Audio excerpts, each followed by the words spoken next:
Hello students, very good morning to all of you. This is Vibha. Once again I am here. Students, today I am here with a new chapter of class 6, chapter number 11. The name of the chapter is Pleasure of Books and Readings. यहाँ पर हम सीखने वाले हैं कि books का और reading का क्या प्लेजर, क्या आनंद होता है, क्या खुशी मिलती है आपको बुक्स और रीडिंग करने से. ठीक है, so let's begin. What do you enjoy doing during your spare time? What author says to you that क्या करते हैं आप जब आप खाली समय में होते हैं, कैसे एंजॉय करते हैं आप अपने स्पेयर टाइम को, मीन्स खाली समय को. When was the last time you read a book? कब आपने आखिरी बार एक कोई किताब पढ़ी थी. ठीक है, author wants to know you. Have you read any of the book given below? क्या आपने नीचे दी हुई इनमें से कोई भी बुक्स आपने पढ़ी है? यहाँ पर there are so many books. तो वो कह रहे हैं कि आपने क्या इनमें से कोई बुक्स पढ़ी है. Discuss with your friend about the books you have read and why you like it. So writer says that you have to discuss it with your friends that which book you have read and why you like it. आपको वो book क्यों पसंद है, आपने इसमें से कौन सी books पढ़ी है और आपको वो बुक क्यों पसंद है. So just discuss. Let's read section में हम देखते हैं रीडिंग एंड कॉम्प्रीहेंशन. यहाँ पर हम देखेंगे कि हम क्या रीडिंग कर रहे हैं. Reading is a journey. Reading जो है वो एक जर्नी की तरह होती है. That starts at the opening of the page and the finishes when the last page is turn. वो कह रहे हैं रीडिंग जो है वो एक सफ़र की तरह होती है, यात्रा की तरह होती है, जो आपके पहले पेज से स्टार्ट होती है और जैसे ही आप उसका आखिरी पन्ना पलटते हो, टर्न करते हो, इट फिनिशेस, वो ख़त्म हो जाती है. Happy is a man who develops the habit of reading when he is young. वो कह रहे हैं वो इंसान बहुत खुश होता है, हैप्पी मैन हो जाता है जो गंवार साले मर जाओ तुम. Writer says that he then secures a life long source of pleasure and amusement. वो कह रहे हैं अगर कोई इंसान बचपन से ही, मतलब छोटी उम्र से ही रीडिंग की हैबिट डालता है तो वो एक खुश इंसान बनता चला जाता है. और इतना ही नहीं, वो अपने एक लाइफ लॉन्ग उसके पास एक रिसोर्स आ जाता है जिससे वो कभी भी खुश हो सकता है, कभी भी आनंद उठा सकता है, मनोरंजन कर सकता है अपना. ठीक है, क्योंकि उसकी हैबिट है रीडिंग करने की. As long as he has his beloved books, जब तक उसके पास उसकी प्यारी, उसकी फेवरेट बुक्स रहेंगी, he always has an occupation for a leisure movement. उसके पास हमेशा एक काम रहेगा. ऑक्यूपेशन मीन्स होता है काम, जिसमें कि वो बिजी रख सकता है अपने आप को. कब? When he has a leisure movement. Leisure movement होता है जब वो रिलैक्स मोड में हो, जब उसे कोई खास काम ना हो. उस समय उसकी कंपनी जो है, उसका साथ जो है वो कौन दे सकता है? उसकी books. And he never need to feel bored and lonely. और उसको कभी भी बुक्स के होते हुए उसे कभी भी अकेला फील करने की ज़रूरत नहीं पड़ती है. Sometimes when we are tired. वो कह रहे हैं जब हम कभी थके हुए होते हैं, विद सीरियस स्टडी, बहुत कठिन मेहनत से, it is healthy entertainment to lose our self in some observing fiction. तो हम ये हमारे लिए बहुत हेल्दी होता है कि हम अपने आप को एंटरटेन कर सकें किसी फिक्शनल स्टोरी को पढ़ने में. ऑब्जर्व करें. जब फिक्शन क्या होता है? जो वो स्टोरीज़ जो बहुत कल्पनाओं से भरी होती हैं, काल्पनिक होती हैं. ठीक है, उनमें फैक्ट्स नहीं होते, उनमें कोई खास रियलिटी नहीं होती, लेकिन वो हमारे एंटरटेनमेंट करने के लिए बहुत अच्छी होती हैं. तो वो कहता है उस टाइम पे हमें कोई फिक्शनल स्टोरीज़ पढ़नी चाहिए. फिक्शन क्या होते हैं? जो वो स्टोरीज़, दो तरीके की स्टोरीज़ होती हैं, फिक्शन एंड नॉन फिक्शन. तो फिक्शन स्टोरीज़ वो होती हैं, those are depend on or just imaginary. वहाँ पे कैरेक्टर भी इमेजिनरी होती है, स्टोरी भी इमेजिनरी होती है, रियलिटी से कोई वास्ता नहीं होता उनका. ठीक है. और नॉन फिक्शनल कौन सी होती हैं? जिनमें फैक्ट्स होते हैं, जो रियलिटी बेस्ड होती हैं स्टोरीज़. जैसे साइंस है, हिस्ट्री है, जो भी बुक्स इन पर लिखी होंगी, टेक्नोलॉजी है, वो सारी नॉन फिक्शनल होंगी. क्यों? Excuse me. क्यों? क्योंकि वहाँ पर क्या होगा, जो है जो ऑथर है वो वहाँ पे अपनी इमेजिनरी इसको नहीं लिख रहा होगा. नॉन फिक्शन में इमेजिनेशंस नहीं होती हैं, फिक्शनल स्टोरीज़ में वहाँ पर आपकी इमेजिनरी फैक्ट्स होते हैं. ठीक है. So this is the difference between it. Books of fiction is not advisable. वो कह रहे हैं कि लेकिन केवल फिक्शनल बुक्स पढ़ना ही हमेशा एडवाइस नहीं किया जाता आपको, कि आप सिर्फ काल्पनिक किताबें ही पढ़ें, मतलब जिस कि सिर्फ इंटरटेनमेंट के लिए बुक्स पढ़ें, ऐसा भी ज़रूरी नहीं है.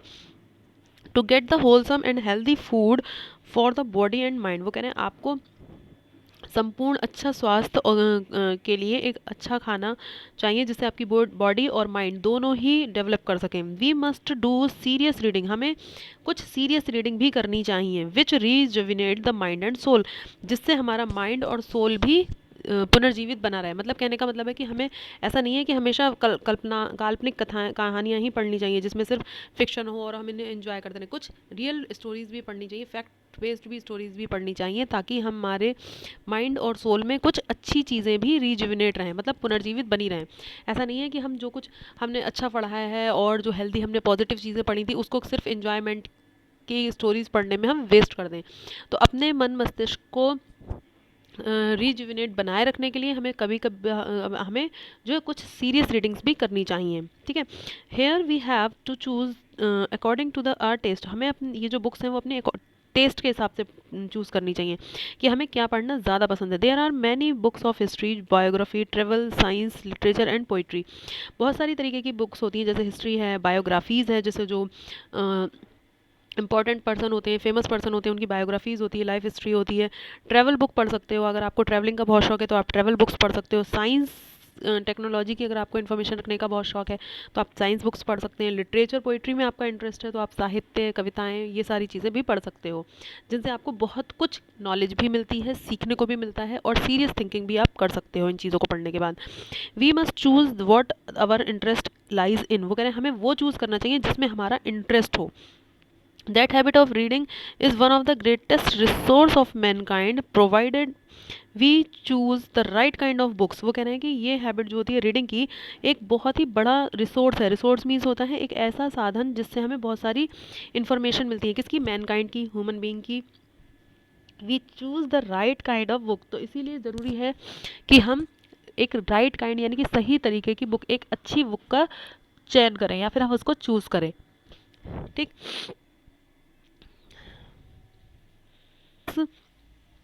Are read to provide simply for enjoyment. कुछ बुक्स होती हैं जिन्हें हम सिर्फ इन्जॉयमेंट के लिए पढ़ते हैं, and some are the are read to provide us not only pleasure but the education too. लेकिन वो कह रहे हैं कि कुछ जो स्टोरीज़ होती हैं वो हम इसलिए पढ़ते हैं जो कि हमें ना केवल प्लेजर देती हैं बल्कि वो हमें कुछ ना कुछ नॉलेज भी देती हैं।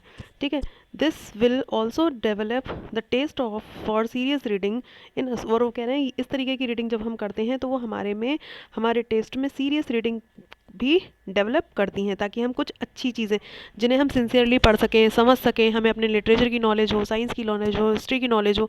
इस तरीके की रीडिंग में भी जब हम धीरे धीरे इन चीज़ों को पढ़ते हैं, हमें मोर ज़्यादा से ज़्यादा इन्फॉर्मेशन गेट करते हैं, तो हमारे अंदर एक इंटरेस्ट, एक टेस्ट में चेंज आता है कि हाँ नहीं, हर समय हमें सिर्फ हमें जो है वो फिक्शनल स्टोरीज़ ही नहीं पढ़नी चाहिए, कभी कभी हमें नॉन फिक्शनल चीज़ें भी पढ़नी चाहिए, ताकि हमें हमारे पास जो हमारी जो नॉलेज है, एजुकेशन है, वो भी डेवलप होती रहे। Interest can be bought from the market और ऑनलाइन। वो कह रहे हैं जो जिस किताब में हमें इंटरेस्ट है उस बुक को हम खरीद भी सकते हैं। ठीक है, फ्रॉम द मार्केट और ऑनलाइन, ऑनलाइन भी खरीद सकते हैं हम, मार्केट से भी खरीद सकते हैं। And can also be borrowed, और ये इसको हम बोरो भी कर सकते हैं, मीन्स उधार भी ले सकते हैं, फ्रॉम अ फ्रेंड और अ लाइब्रेरी, किसी लाइब्रेरी से या फिर अपने किसी फ्रेंड से। But reading a book that belongs to us much more fun than borrowing one. वो कह रहे हैं कि लेकिन एक किताब को पढ़ना जो हमारी खुद की हो, बिलोंग्स टू अस मीन्स होता है जो हमारी अपनी हो, उसको पढ़ना तो कुछ कहीं ज़्यादा बेहतर होता है, किससे, फ्रॉम द बोरोइंग वन, यानी कि जो हमने उधार लिए उससे कहीं ज़्यादा अच्छा होता है जब हम अपनी खुद की बुक को पढ़ते हैं। A borrowed book is a like a guest in our house. वो कह रहे हैं जो बोरोड बुक होती है, यानी कि जो किताब हम उधार से लेकर आए होते हैं, वो एक गेस्ट की तरह होती है हमारे घर में। It must be treated with the care and thoughtfulness. हमें उसे बहुत ध्यान से उसको ट्रीट करना पड़ता है, केयर करनी पड़ती है। विद अ सर्टन फॉर्मेलिटीज़, और बहुत सारी फॉर्मेलिटीज़, हमें औपचारिकताएं करनी पड़ती हैं। We need to see that it's not damage. हमें ये ध्यान रखना पड़ता है कि वो कहीं डैमेज ना हो जाए। It must not suffer while under the roof. वो छत के नीचे रखिए तो वो कहीं ऐसा ना हो उसमें कोई चीज़ ख़राब हो जाए। We can not leave it carelessly. हम इसको केयरलेसली मतलब लापरवाही से यहाँ वहाँ कहीं भी छोड़ नहीं सकते। We can not mark it and turn down the pages. हम ना ही उस पर कोई निशान लगा सकते हैं, ना ही हम उसके पेजेस को मोड़ सकते हैं। ठीक है, तो ऑथर कहता है कि बहुत सारी फॉर्मेलिटीज़ हमें करनी पड़ती हैं when we borrow the book, जब हम कभी कोई बुक जो है किसी से उधार लेते हैं, चाहे वो हमने अपने फ्रेंड से ली हो या फिर हमने किसी लाइब्रेरी से ली हो।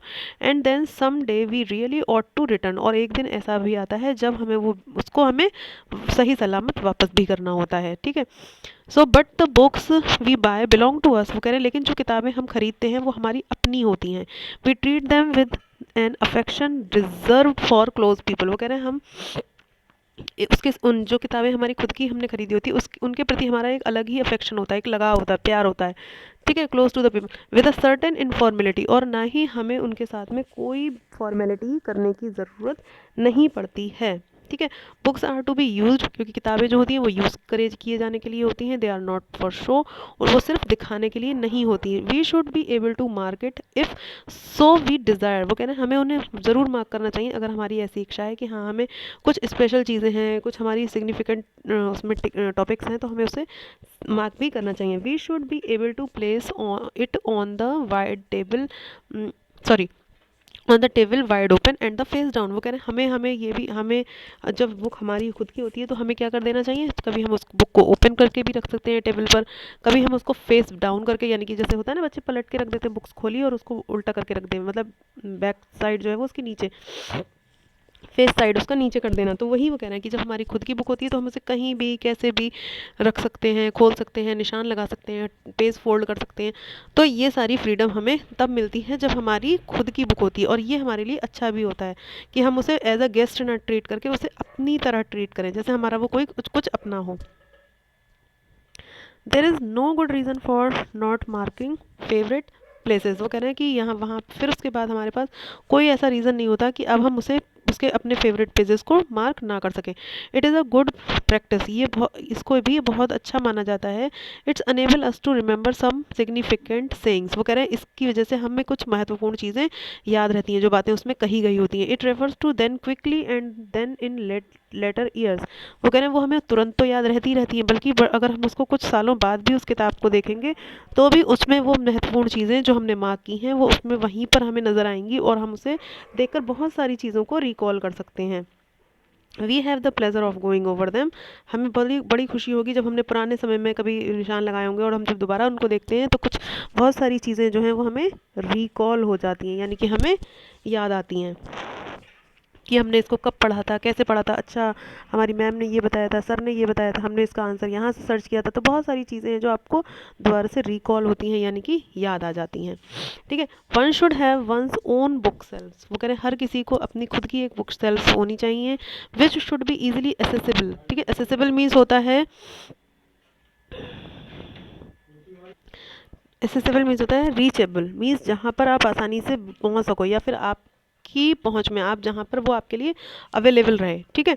तो वो कह रहे हैं कि हर किसी की, और जहाँ पे आप जिस समय आपको उसको पढ़ने का मन हो आप उसे ला सकें, उसे देख सकें, ठीक है, उसको आराम से पढ़ सकें। तो ये ऐसी एक शेल्फ हर किसी के घर में होनी चाहिए। The best decoration in a room are colorful, attractive covers and varied shapes and size of books, वो कह रहे हैं कि हर कमरे की एक ब्यूटीफुल सबसे अच्छी सजावट की जो चीज़ होती है, डेकोरेटिव चीज़ जो आइटम जो होता है वो ये होता है बुक्स, कि वहाँ पे कितनी कलरफुल अट्रैक्टिव कवर वाली बुक्स रखी हैं, कितने डिफरेंट डिफरेंट साइज़ की, छोटी बड़ी मोटी पतली, ठीक है, हर साइज़ की बुक हो वहाँ पर। And also if we observe them intently, और अगर हम उन्हें ध्यान से देखें, are surrounded with our best and closest friend, वो sorry book seems to have separate personality, वो कह रहे हैं अगर हम उन्हें ध्यान से देखें तो देख सकते हैं कि हर बुक की अपनी अलग ही पर्सनैलिटी होती है। कोई बुक हल्की होती है, भारी होती है, मोटी होती है, पतली होती है, देखकर ही अट्रैक्टिव लगती है कि हाँ उसे पढ़ना चाहिए, ठीक है। तो इस तरीके से हर, जैसे ह्यूमन बीइंग होते हैं डिफरेंट डिफरेंट पर्सनैलिटी के, वैसे ही बुक्स में भी ऑथर कहता है कि उनकी भी अपनी अपनी एक पर्सनैलिटी होती है। So that if we sit alone, वो कह रहे हैं इसीलिए ताकि हम जब कभी भी अकेले बैठे in the room we are surrounded with our best friend and closest friend, तो राइटर कहता है कि ये जो बुक्स होती हैं वो हमारे फ्रेंड्स की तरह होती हैं, इसीलिए जब कभी भी हम अकेले बैठें तो हमें ये फील होना चाहिए कि हम अपने फ्रेंड्स से, क्लोजेस्ट फ्रेंड से घिरे हुए हैं। The knowledge that they are there in plain view both excited and refreshing, कह रहे हैं कि जो नॉलेज उनके अंदर होती है उन बुक्स में होती है वो हमारे लिए हमेशा एक्साइटिंग और रिफ्रेश करने वाली होती हैं, जिससे हम हमेशा जब कभी भी हम पढ़ते हैं तो हम रिफ्रेश फील करते हैं। The writer says that once fondness of और डिवोशन, वो कहना हर किसी का अपना शौक, फॉन्डनेस मीन्स होती है शौक, and devotion to book and reading never make one the recluse, recluse means होता है अकेला, a person who is tend to avoid other people, ठीक है, एक ऐसा पर्सन जो अकेले रहना चाहता है, जो कि सब हर किसी को अवॉइड करता है, जिसको रेक्ल्यूज अपने रेक्ल्यूज स्टेट जो है वो बहुत पसंद होती है। तो कह रहे हैं कि जो लोग बुक पढ़ने के शौकीन होते हैं वो कभी भी अकेले नहीं हो सकते। हाउ कुड इट वो कह रहे कैसे ये संभव कैसे, book are the of the people by the people and for the people, books जो होती हैं वो खुद इंसानों की तरह होती हैं, वो उन लोगों के लिए होती हैं, लोगों के द्वारा लिखी गई होती हैं, इसलिए वो हमारी बहुत अच्छी फ्रेंड्स भी होती हैं। बुक फ्रेंड्स जो होते हैं वो हमारे allow us to venture into the magical world of Harry Potter, वो कह रहे हैं जो हम लोग जो बुक फ्रेंड होते हैं यानी कि दोस्त बुक्स को जो फ्रेंड मानते हैं वो हमें घुमाने ले जाती हैं, कहाँ वेंचर मीन्स होता है एंटर कराती हैं, ये घुमाने ले जाती हैं एक जादुई दुनिया में, जो कि चाहे हैरी पॉटर की हो, चाहे शेरलॉक होल्म्स के बारे में हो, एलिस के बारे हो जो वंडरलैंड में घूमती थी, अलादीन की हो, अली बाबा सिंदबाद की हो, और या फिर अरेबियन नाइट्स की, ऐसे बहुत सारी एट एनी टाइम और प्लेस, वो कह रहे हैं किसी भी समय पे ये बुक्स जो हैं वो हमें कहीं भी ले जाकर घुमा कर ला सकती हैं। कहने का मतलब है जब हम इन स्टोरीज़ को पढ़ते हैं तो हमारे दिमाग में वो प्लेस, वो स्टोरी, वो टाइम, सब कुछ हमारे दिमाग में ट्रैवल करने लगता है। Books do their ultimate best entertain us, वो कह रहे हैं जो बुक्स होती हैं वो हमें एक अलग ही तरीके से, बहुत बेहतरीन तरीके से हमें इंटरटेन करती हैं। They are eager for an audience, वो कह रहे हैं ये भी हमेशा अपने लिए ऑडियंस ढूंढती रहती है किताबें भी, and we the reader are their most loved audience, वो कह रहे हैं और ये जो हम रीडर्स हैं, जो हम इन्हें पढ़ने वाले हैं, वो हम इनके बेहतरीन ऑडियंस की तरह काम करते हैं, श्रोता, ये हमें अपना श्रोता मानती है कि कोई मैं बुक्स कुछ कह रही होती हैं और हम उन्हें सुन रहे होते हैं, ठीक है। If you are one of those people who don't make the habit of reading regularly, वो कह रहे हैं अगर आप भी उनमें से एक हैं जो डेली अपनी रीडिंग की हैबिट नहीं बनाते हैं, you might be missing some out on a significant number of benefits, तो आप भी बहुत सारे फ़ायदों से, महत्वपूर्ण फ़ायदों से दूर हैं, मिस कर रहे हैं आप। सिग्निफिकेंट मीन्स महत्वपूर्ण, बेनिफिट्स मीन्स होता है फ़ायदे, बहुत सारे ऐसे फ़ायदे हैं जिन्हें आप मिस कर रहे हो। और just a few benefits of reading have been stated below, वो कह रहे हैं यहाँ पर मैंने कुछ रीडिंग से होने वाले फ़ायदों को नीचे लिखा है, so just read it. Reading stimulate the mind, reading जो है उससे हमारा माइंड जो है वो इनकरेज होता है, डेवलप होता है रीडिंग करने से, ठीक है। स्टिमुलेट मीन्स होता है डेवलप होना।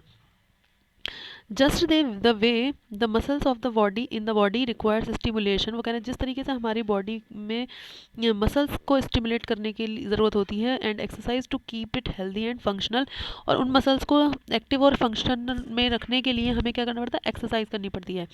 द ब्रेन टू, दिमाग को भी सेम रिक्वायर्स मीन्स आवश्यकता होती है एक्सरसाइज की, to keep it strong and healthy, उसे भी मजबूत और स्वस्थ बनाए रखने के लिए उसकी भी एक्सरसाइज की ज़रूरत होती है। Reading enable one to think and concentrate, helping the brain cell to remain active, वो कह रहे हैं रीडिंग जो है वो हमें कॉन्सेंट्रेट करने में एबल बनाती है, मीन्स हम किसी भी चीज़ को ध्यान से पढ़ते हैं, सुनते हैं, समझने की शक्ति हमें डेवलप होती है, और हमारा दिमाग जो है वो, जो हमारी ब्रेन सेल्स होती हैं, कोशिकाएं होती हैं, वो हमेशा एक्टिव रहती हैं रीडिंग करने से। रीडिंग रिड्यूसेस स्ट्रेस, रीडिंग का दूसरा फ़ायदा क्या है कि वो हमारे स्ट्रेस लेवल को कम करती है। No matter how much you have how much stress we have, it all just slips away when we lose ourselves in a great story, वो कह रहे हैं कि ये कभी भी फ़र्क नहीं पड़ता कि आप कितने स्ट्रेस्ड हो, जब कभी भी आप बुक्स की कंपनी ज्वाइन करते हो, बुक्स में आप पढ़ना शुरू करते हो, तो आप उसकी स्टोरी में आप कहीं दूर भाग जाता है, हमारा वो जो स्ट्रेस होता है वो कहीं दूर चला जाता है। A well written and interesting books can transport us to the another world, वो कह रहे हैं एक अच्छी और इंटरेस्टिंग बुक जो होती है वो हमेशा हमें इस दुनिया से किसी दूसरी दुनिया में ले जाती है। कहने का मतलब है जब हम अच्छी किताबों को पढ़ना शुरू करते हैं तो हमें फील होता है जैसे हम किसी दूसरे वर्ल्ड में हैं। Engaging article keep us in the present moment, वो कह रहे हैं जबकि हम जो आर्टिकल पढ़ रहे होते हैं या तो वो हमें हमें एक प्रेजेंट मोमेंट में रखता है, अलाउिंग अस टू रिलैक्स, और वो हमें अनुमति देता है कि हम बिल्कुल माइंड को अपने रिलैक्स कर लें। There is something about stopping और to focus on words during reading, वो कह रहे हैं कि यहाँ पर कुछ ऐसा होता है जो हमें वर्ड्स पर फोकस करने से रोकता है, दैट इज़ इंटेंटली, जिसका मेन मकसद क्या होता है? रिलैक्सिंग। उसका मेन जो काम होता है वो होता है कि हम सिर्फ रिलैक्स कर सकें।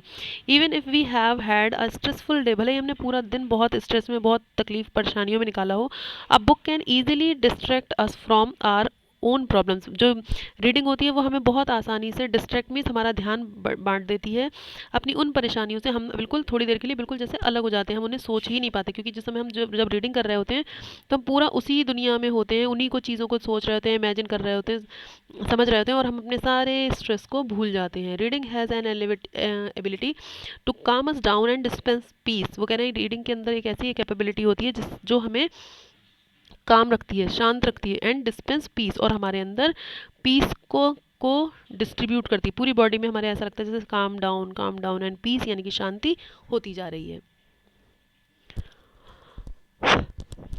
I'll stop this video here. I will make the second part very soon, so stay tuned with me. I hope ki till here you can get the complete meaning of the chapter. I don't want to make the video so long so that you can stuck from the phone for a long time. So I will stop it here and wait and watch for the second part of this chapter very soon. I'll immediately prepare that second part so that you can get the complete meaning of the chapter. So we will meet in the second part very soon. Till then, take care. Have a nice day.